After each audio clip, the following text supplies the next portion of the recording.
Bonjour, je suis votre assistante sociale digitale. Mon rôle est de vous informer sur vos droits et vous orienter vers les organismes compétents pour vous accompagner et vous aider. Bienvenue dans cette vidéo. Avant de commencer, n'oubliez pas de vous abonner et d'activer la cloche de notification pour ne rien rater des prochains conseils. Likez et partagez cette vidéo au maximum autour de vous afin que les personnes soient informées de leurs droits. Aujourd'hui, nous allons parler d'un dispositif important pour les personnes qui rencontrent des problèmes de santé et qui ont perdu une capacité de travail et de gain. La pension d'invalidité du régime général de la sécurité sociale. Qu'est-ce que la pension d'invalidité?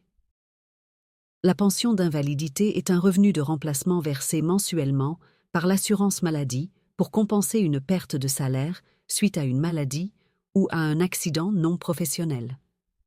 La pension d'invalidité est donc destinée à soutenir financièrement les personnes qui ne peuvent plus exercer leur activité professionnelle comme avant. Qui peut bénéficier de la pension d'invalidité?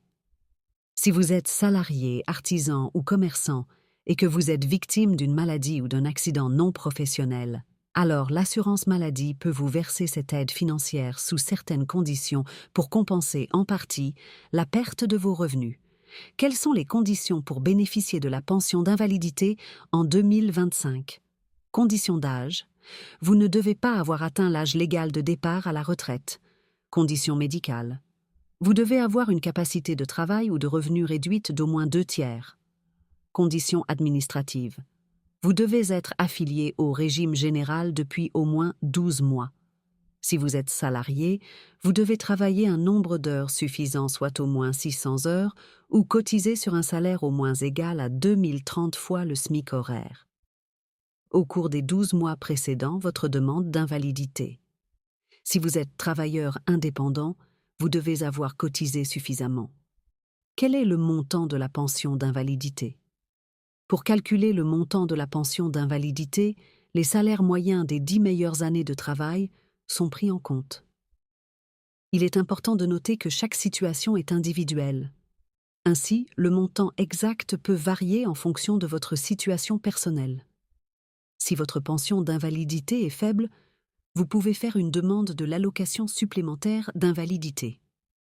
ASI. Quelles sont les catégories de pension d'invalidité?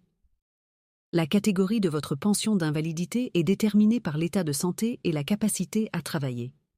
Cette évaluation est réalisée par le médecin conseil de l'assurance maladie.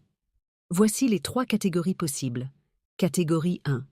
Vous êtes capable de travailler et vous percevez 30% de vos revenus soumis à cotisation calculée sur les 10 meilleures années d'activité professionnelle. Catégorie 2. Vous pouvez reprendre une activité professionnelle si votre état de santé le permet et vous percevez 50% de vos revenus soumis à cotisation calculée sur les 10 meilleures années d'activité professionnelle. Catégorie 3. Vous percevez 50% de vos revenus soumis à cotisation calculée sur les 10 meilleures années d'activité professionnelle, avec en plus une majoration pour tierce personne pour la prise en charge d'une tierce personne qui vous aide dans les actes de la vie quotidienne. Est-ce qu'une reprise d'activité professionnelle est possible? Oui. Quelle que soit la catégorie d'invalidité qui vous est attribuée, la reprise d'une activité professionnelle reste possible. Il vous suffit de respecter certaines conditions relatives à votre état de santé et à la capacité de travail qui vous reste. Comment faire la demande de la pension d'invalidité? Si vous êtes en arrêt de travail, vous n'avez pas besoin de faire une demande. Le médecin conseil de l'assurance maladie, au vu de la stabilisation de votre état de santé, appréciera si vous pouvez passer en invalidité. Si vous n'êtes pas en arrêt de travail, vous avez 2 possibilités. Votre médecin traitant peut faire une demande en adressant un certificat médical au médecin conseil du service médical de l'assurance maladie.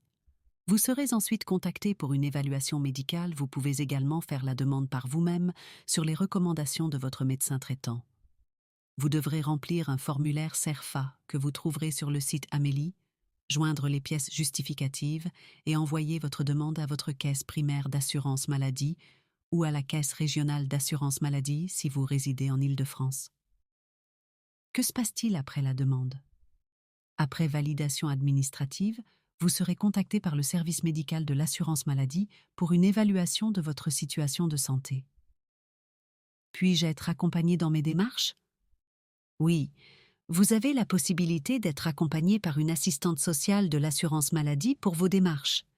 Il vous suffit de solliciter un rendez-vous sur le site Amélie ou de téléphoner au 36 46 en disant « Service social ».